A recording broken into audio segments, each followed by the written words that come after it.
Bienvenue frères et sœurs en ce dimanche matin. Ce matin, nous allons célébrer le nom de Jésus. Pardon, le nom de Jésus. Yeah. Allez, c'est parti. Tu es bon, Seigneur. Avec la joie du Seigneur. Hein.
Pour Jésus, dans ce lieu, tu es bon, tu es grand. Yeah. Alléluia, merci pour tes bontés, merci pour ton amour qui demeure à jamais.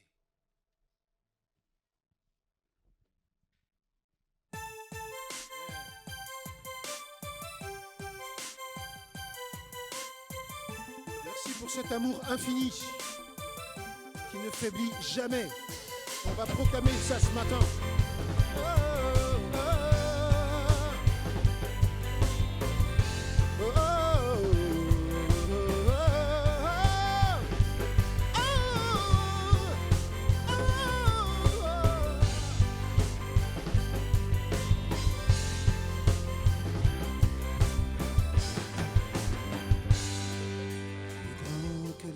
Montagne de ma vie,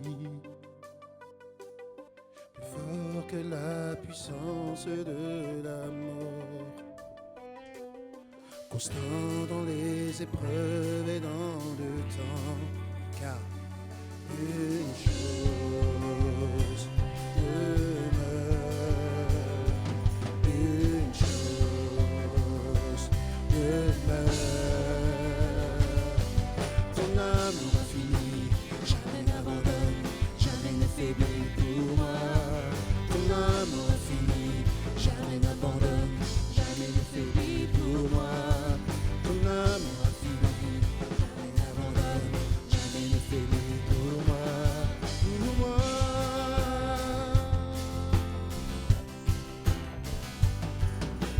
Dure encore, encore, encore, encore. Il me remplit et satisfait mon âme. Je n'aurai aucune raison d'avoir peur, car une chose demeure, une chose demeure. Ensemble, ton amour infini jamais n'abandonne, jamais ne faiblit pour moi. Ton amour infini jamais n'abandonne, jamais ne faiblit pour moi. Non, non, ton amour infini jamais n'abandonne, jamais ne faiblit pour moi. Pour moi.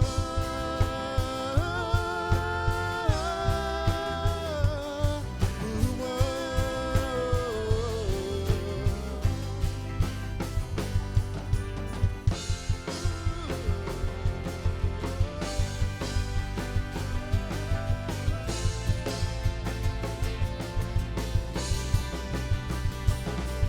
La mort, la vie, non rien ne peut me faire douter de la force de ton amour. Ma dette payée, non plus rien ne peut séparer mon cœur de ton amour. La mort, la vie, non rien ne peut me faire douter de la force de ton amour. Ma dette payée, non plus rien ne peut séparer mon cœur de ton amour.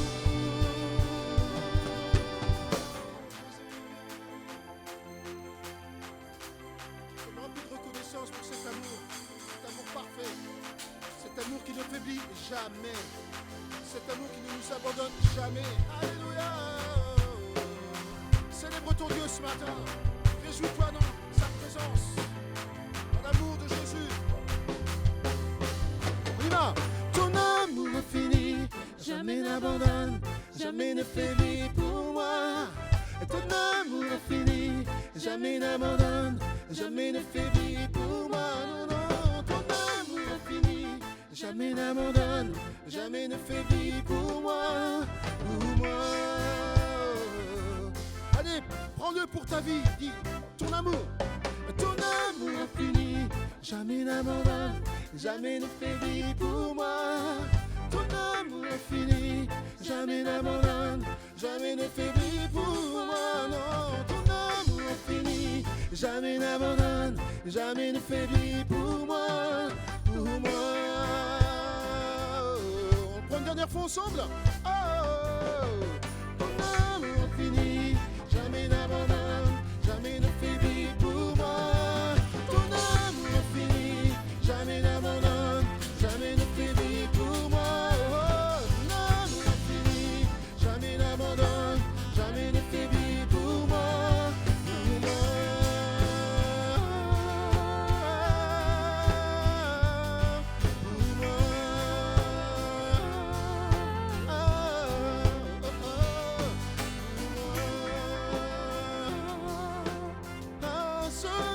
toi, pour moi.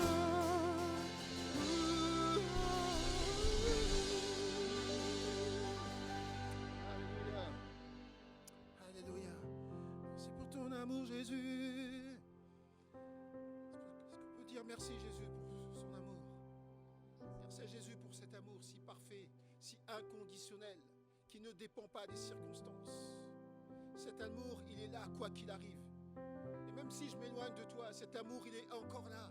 Même si je t'oublie, cet amour est encore là. Merci d'être là pour moi, Seigneur Jésus. Alléluia. Alléluia.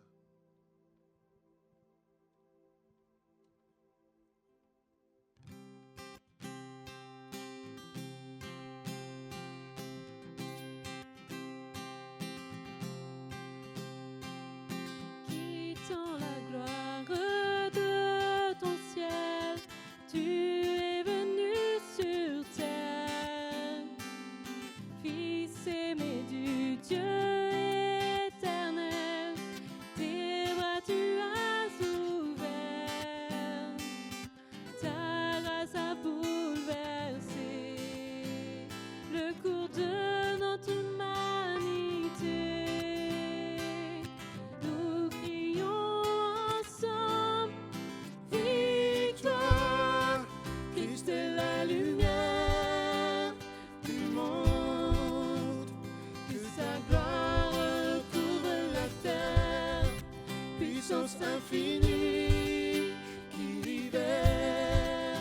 Ton nom est saint, il est saint, il est saint.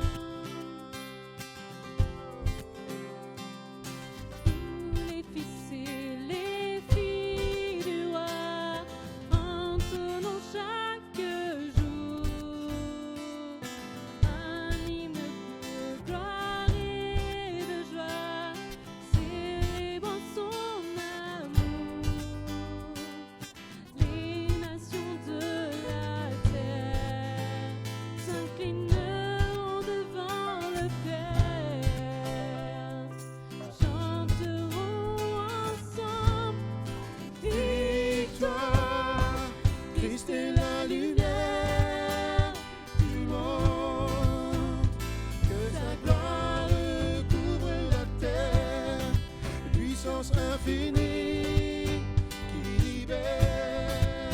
Son nom est saint, il est saint, il est saint. Ensemble, Christ est la lumière du monde, que sa gloire couvre la terre, puissance infinie qui libère.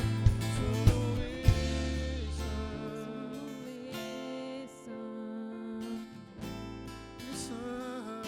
il est saint. son nom est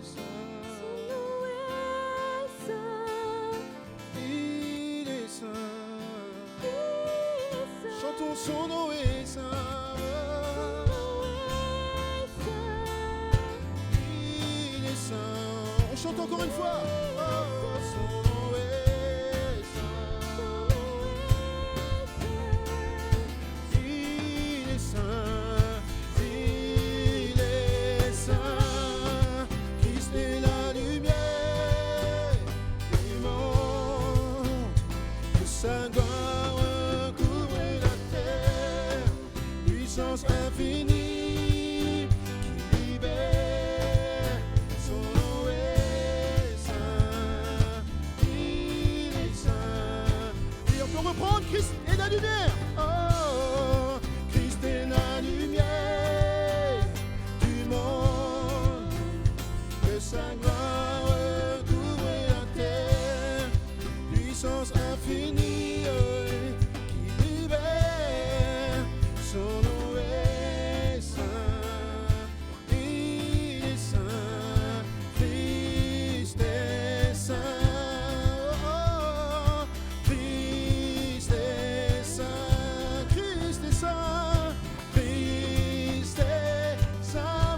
Christ Seigneur, Christ est saint.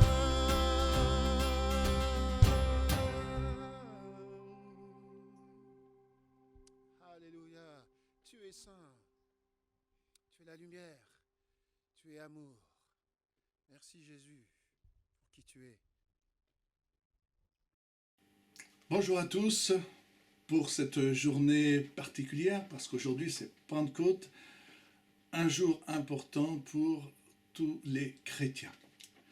Merci à la technique, merci au groupe de louanges pour ce beau temps où on a pu s'approcher devant Dieu.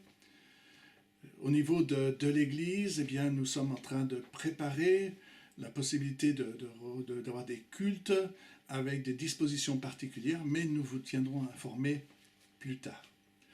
Pour l'instant, j'aimerais, comme aujourd'hui c'est Pentecôte, prendre plusieurs textes avec vous et voir ce que, eh bien, pour nous, croyants du 21e siècle, cet événement encore a à nous dire.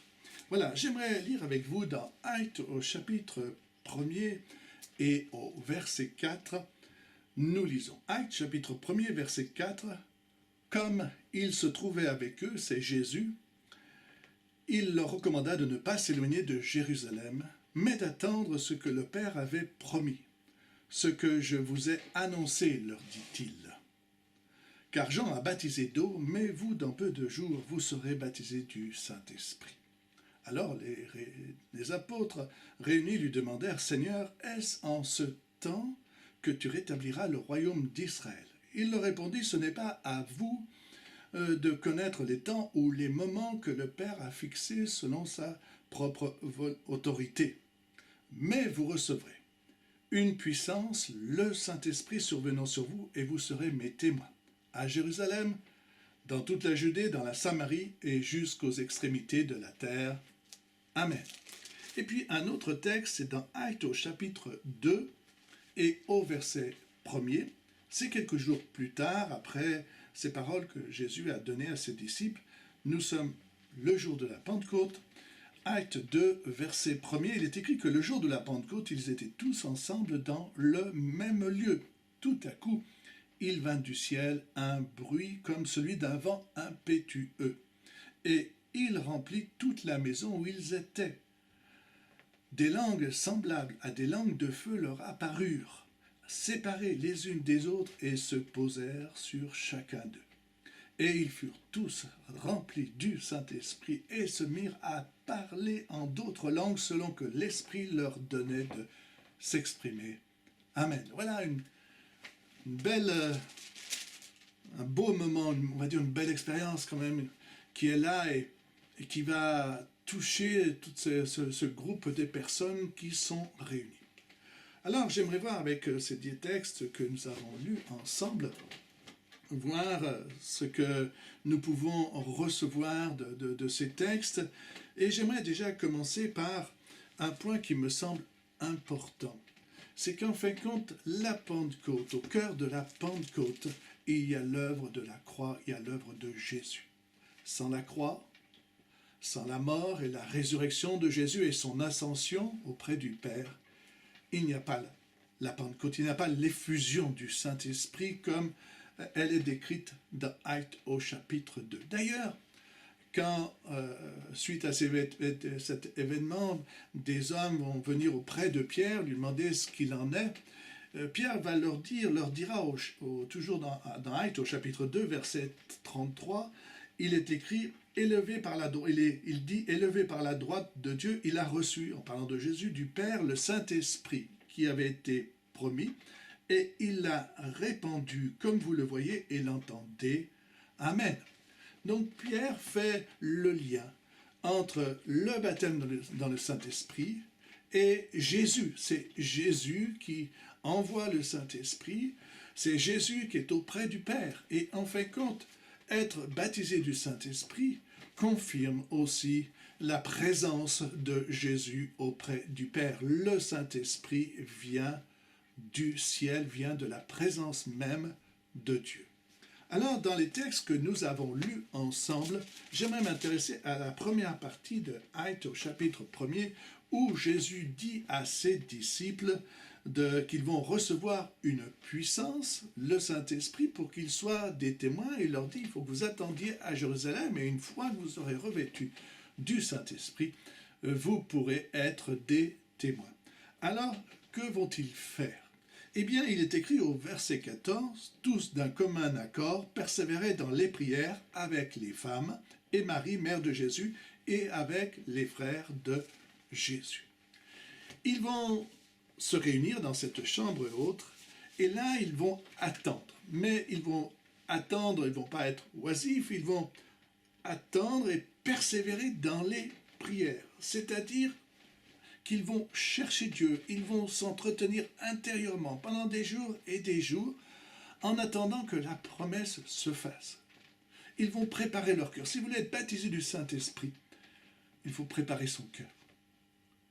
Et des moments, on a besoin de préparer son cœur dans la prière, avoir notre propre chambre haute, où eh bien, on se tient devant Dieu, en communion avec Dieu, et où nous attendons que le Seigneur nous remplisse du Saint-Esprit.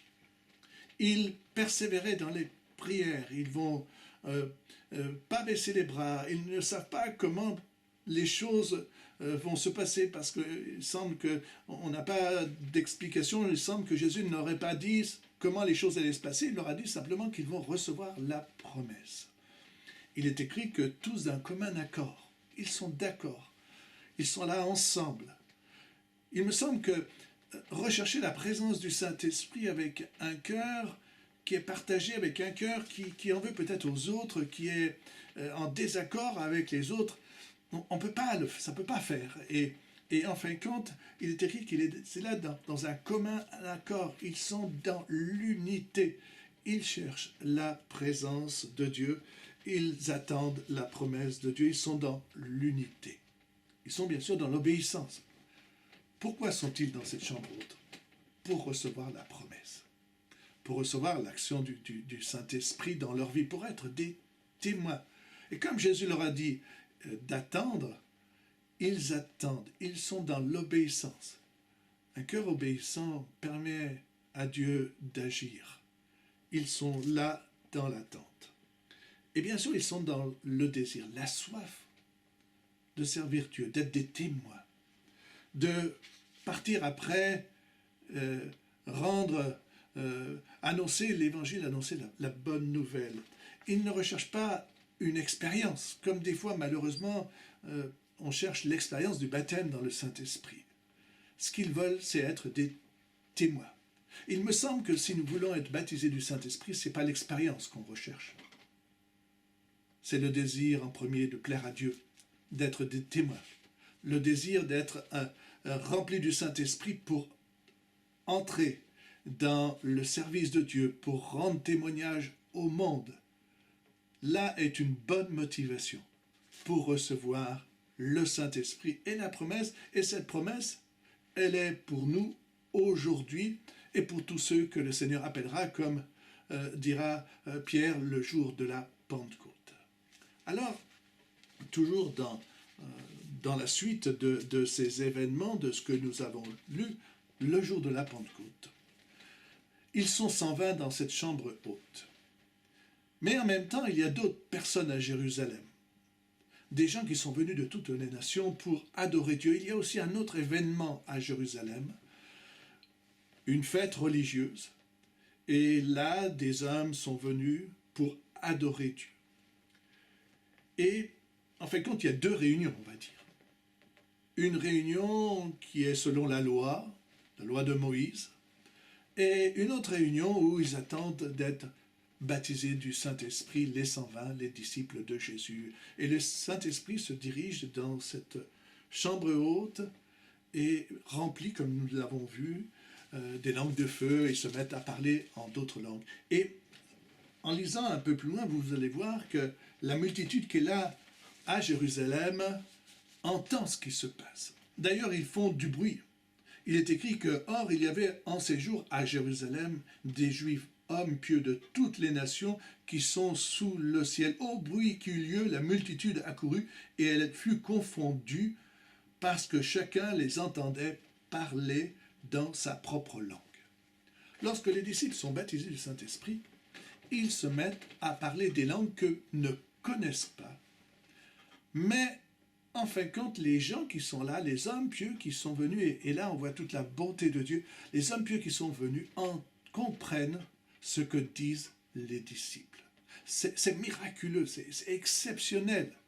Ils se mettent à parler en d'autres langues, eux ne comprennent pas, mais les gens, les hommes qui sont là, qui sont venus pour adorer, comprennent ce qu'il se passe, et il est écrit, et ils diront, et comment les entendons-nous dans notre propre langue, à chacun, dans notre langue maternelle, parler des merveilles de Dieu.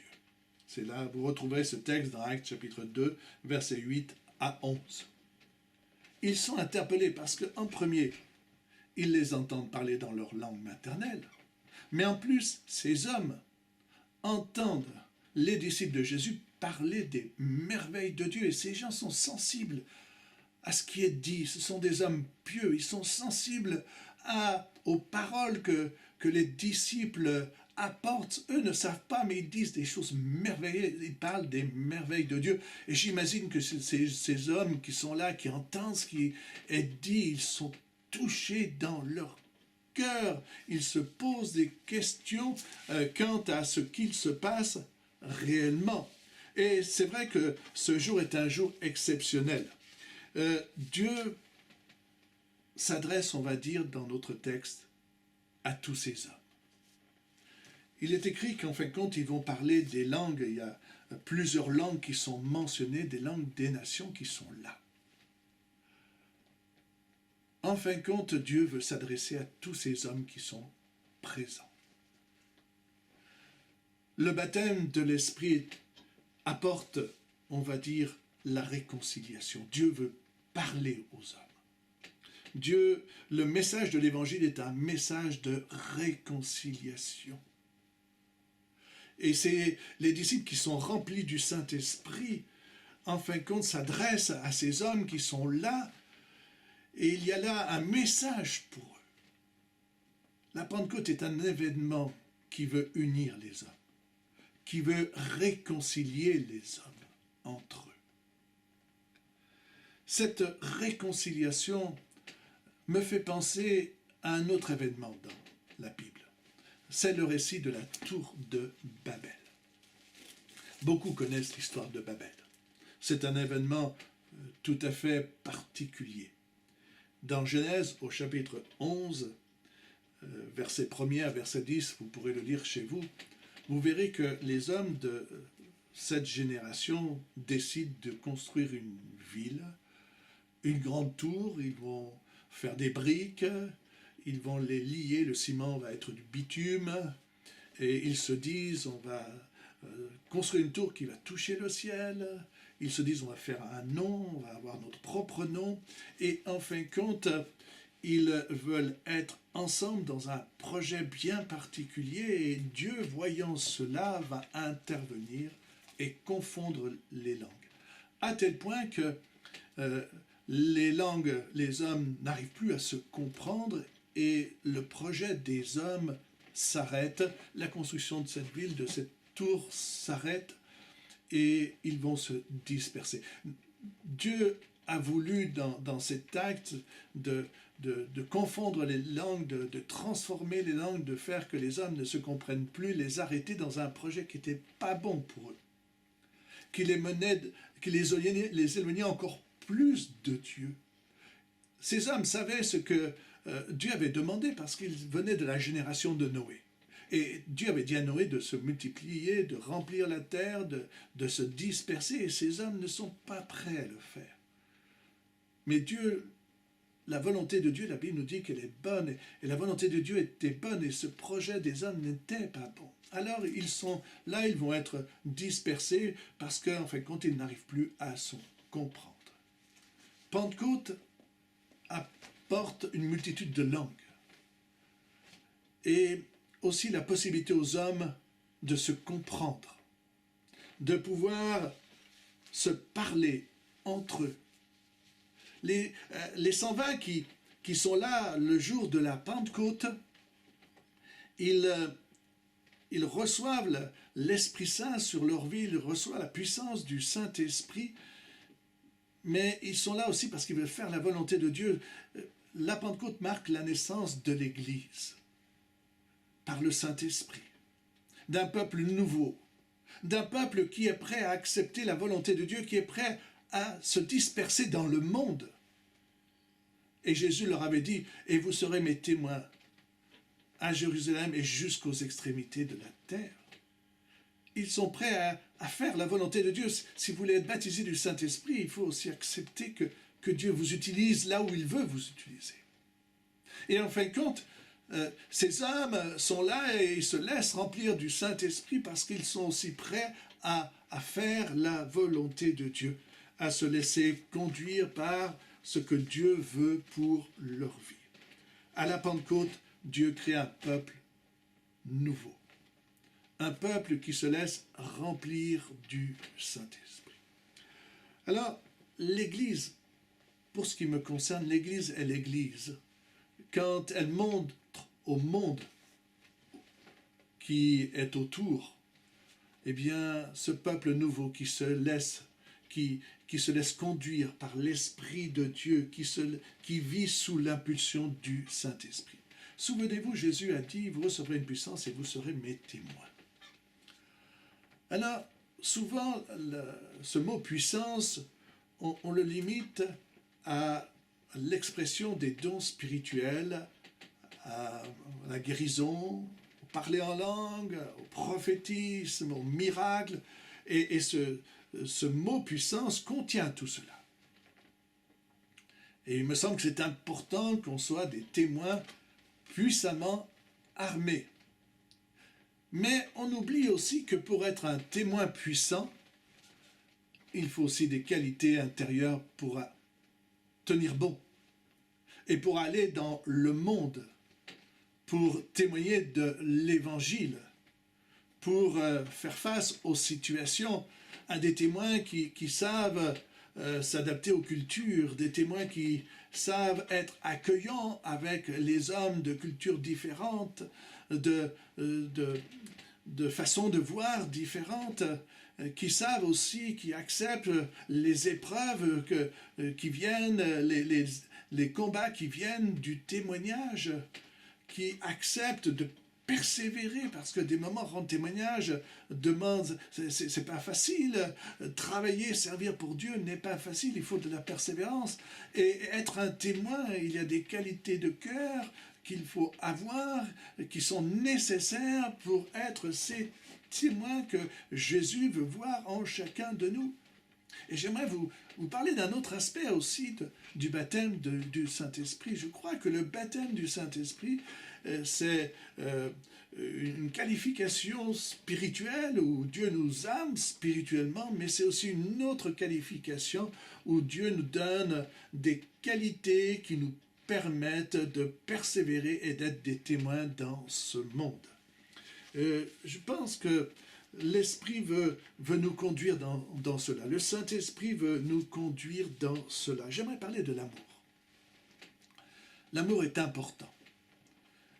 D'ailleurs, l'un des textes phares de l'Évangile, c'est « Car Dieu a tant aimé le monde qu'il a donné son Fils unique, afin que quiconque croit en lui ne périsse point, mais qu'il ait la vie éternelle. » Jean 3,16. C'est un texte important, car Dieu a tant aimé le monde. L'amour de Dieu. Paul dira à Timothée, son esprit nous remplit de force, d'amour et de sagesse. L'amour vient de la puissance du Saint-Esprit. Dans l'Épître aux Corinthiens, Paul parle de l'amour. C'est un beau texte dans l'Épître de Corinthiens sur l'amour. 1 Corinthiens 13, mais il y a 1 Corinthiens 12 et 1 Corinthiens 14 qui parlent des dons spirituels. Et pour l'apôtre Paul, les dons spirituels vont avec l'amour. Quand il n'y a pas d'amour, les dons spirituels perdent leur force. Et pour l'apôtre Paul, les dons et la force de l'amour allaient ensemble. Je crois que le baptême dans le Saint-Esprit nous donne un amour puissant pour les autres. Être un témoin, c'est manifester cet amour pour les autres. Avoir cet amour pour les hommes qui se perdent, amour pour ceux qui nous persécutent. Étienne, quand il était lapidé, quand il meurt, il demandera à Dieu de leur pardonner ses bourreaux. Mais comment peut-on pardonner? C'est impossible humainement s'il n'y a pas cet amour pour les autres, cet amour, ce désir de les voir sauvés. Je crois que cet amour, le Saint-Esprit, la puissance du Saint-Esprit veut nous le donner. Il y a aussi un autre aspect qui me parle aussi pour être des témoins, c'est la patience. On n'est pas toujours patient, mais pour être un témoin de Jésus, il faut beaucoup de patience. J'aimerais vous lire avec vous un texte d'un livre qui est très vieux. C'est Le Pasteur, du IIe siècle. Un ouvrage qui a été une référence pour les premiers chrétiens et qui est très important. Je crois qu'il y a des choses très importantes à lire. J'aimerais simplement vous lire sur la patience. La patience, elle, a de la grandeur, de la force, une énergie vigoureuse et solide qui s'épand largement. Elle est gaie, réjouie, sans souci, elle glorifie le Seigneur en toute occasion. Rien en elle n'est amer. En tout, elle reste douce et calme. Cette patience habite avec ceux qui ont la foi entière. Un beau texte. J'aime. Il est écrit que la patience, elle a de la force, de l'énergie, elle est vigoureuse, elle se réjouit, elle glorifie Dieu. Être des témoins dans ce monde, vous recevrez une puissance et vous serez des témoins, il faut de la patience, de l'amour, de la patience dans un monde impatient, de la patience dans un monde violent. On a besoin de la patience qui vient de la présence de Dieu. Cette patience qui est là et qui attend et qui, face aux faiblesses des autres, reste, soutient et permet à chacun d'avancer. Le baptême, le jour de la Pentecôte, si vous regardez le texte, les disciples seront souvent ensemble. On voit beaucoup de communion. Le Saint-Esprit amène de la communion, amène de l'amour, amène du soutien, de la patience. D'ailleurs, Jésus dira, tous reconnaîtront aussi que vous êtes mes témoins si vous avez de l'amour les uns pour les autres. Si nous sommes un peuple d'espérance, un peuple de la Pentecôte, nous serons aussi un peuple de la patience. La patience dans les épreuves, la patience quand on ne voit pas forcément arriver les choses qu'on espère. Cette patience qui sera notre force. Alors, ce matin, peut-être n'êtes-vous pas baptisé du Saint-Esprit. Le Seigneur veut vous baptiser du Saint-Esprit. Parce que Pierre a dit, cette promesse est pour tous ceux que le Seigneur appellera. Il concerne notre génération. Le Seigneur veut vous remplir du Saint-Esprit. Mais sachez aussi, préparez vos cœurs. Soyez dans la soif. Ne recherchez pas simplement une expérience pour une expérience, mais recherchez à être un disciple, à vivre, à recevoir le Saint-Esprit pour être un disciple pour Jésus et prêt à accepter de faire sa volonté. À vous qui êtes baptisés du Saint-Esprit, eh bien, recherchez aussi à être renouvelés. Et on voit les apôtres être renouvelés dans le baptême, dans le Saint-Esprit. Mais aussi, ce baptême que vous avez reçu, si vous êtes baptisé du Saint-Esprit, si vous parlez en langue, ce baptême, avez-vous aussi tout cet amour pour les autres? Avez-vous aussi cette patience pour les autres? Si il est une expérience parmi tant d'autres, peut-être vous manque-t-il quelque chose. La force de l'amour de Dieu, la puissance qui vient de l'amour de Dieu. Cette puissance qui nous permet aussi d'être des témoins de Jésus. Sans amour, nous sommes un airain qui résonne, dira l'apôtre. Je crois aussi qu'il est bon de se dire, est-ce que mon baptême dans le Saint-Esprit m'a donné plus d'amour, plus de patience, m'a permis d'être hospitalier, accueillant comme Dieu m'a accueilli. L'apôtre Paul aux Romains dira, accueillez-vous comme Christ vous a accueilli. Aujourd'hui, c'est Pentecôte. aujourd'hui encore, ce n'est pas une fête qu'on veut célébrer comme on célèbre les autres fêtes, c'est aussi nous rappeler que le Saint-Esprit a été... il y a eu cette action du Saint-Esprit sur l'Église, quand l'Église est née. Pentecôte, c'est aussi tous les jours pour nous, quand nous recherchons le Saint-Esprit dans notre vie. Alors, soyez fortifiés.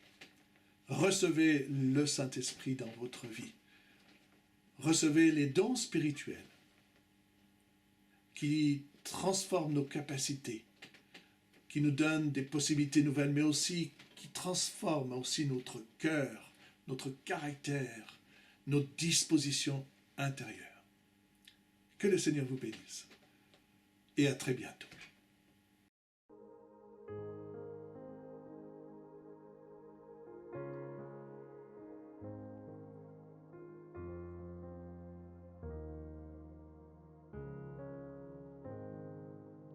Que le roi de mon cœur soit la montagne où je cours, la fontaine où je bois, oh, il est mon chant.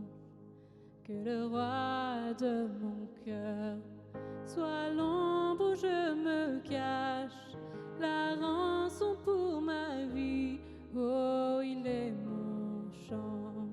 Tu es bon, bon, oh, oh, tu es bon, bon, oh, oh, tu es bon, bon, oh, oh, tu es bon, bon, oh, oh. Que le roi de mon cœur soit le vent dans mes voiles et l'encre dans mes vagues, oh, il est mon chant.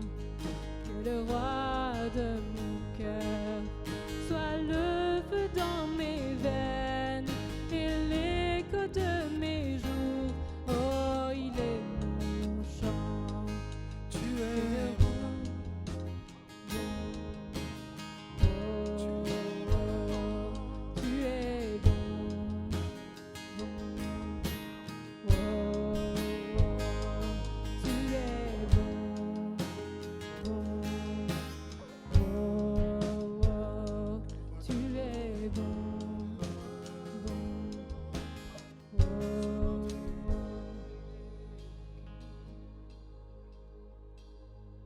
Que le roi de mon cœur soit le vent dans mes voiles et l'encre dans mes vagues, oh, il est mon chant. Que le roi de mon cœur soit le feu dans mes veines et l'écho de mes jours, oh, il est mon chant. Tu es bon, bon, oh, tu es bon, bon, oh, tu es bon, bon, tu es bon, bon,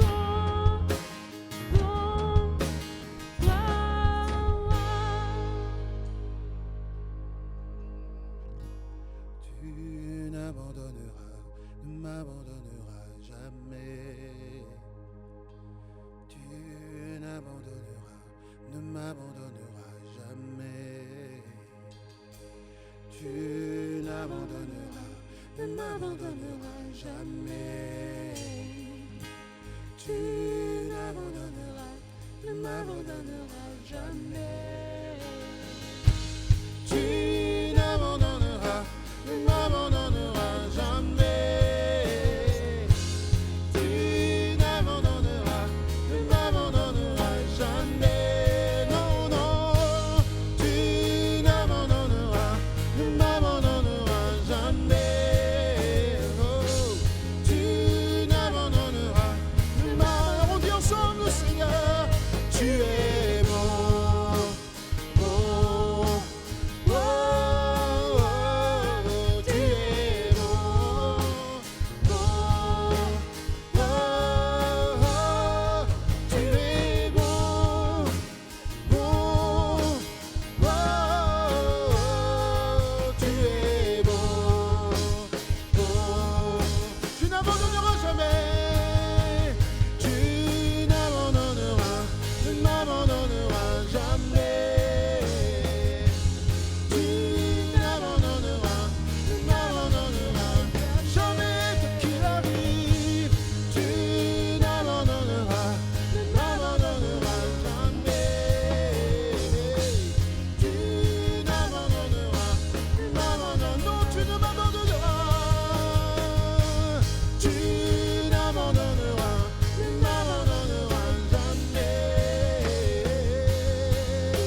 chantons combien tu es bon.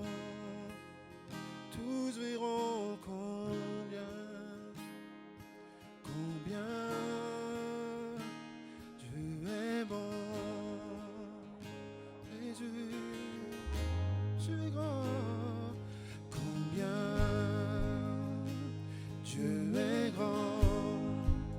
Chantons-le combien tu es grand. Tous verront combien Dieu est bon. Dieu est bon. Au-dessus de tout, au-dessus de tout, il règne. Digne de louange, nous chanterons combien Dieu est bon.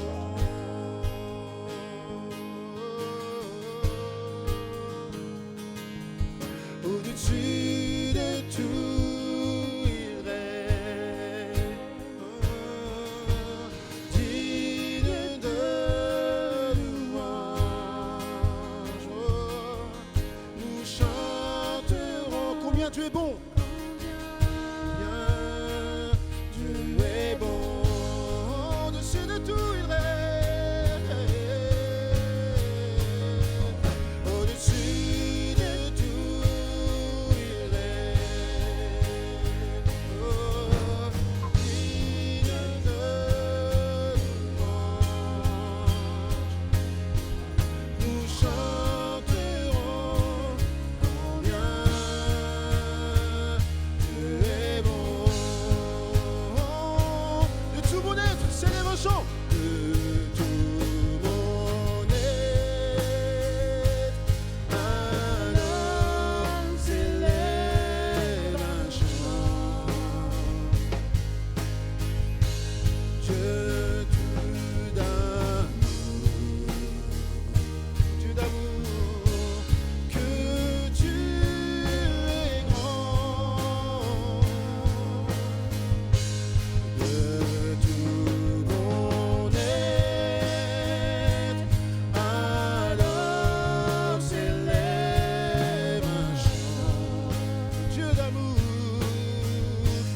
oh Dieu d'amour,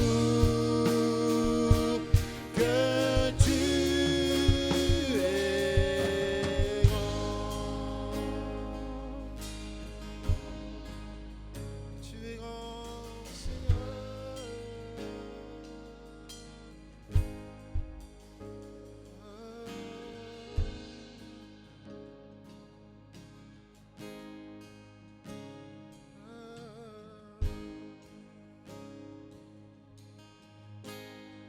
Que la grâce de Dieu nous accompagne durant toute cette semaine. À bientôt.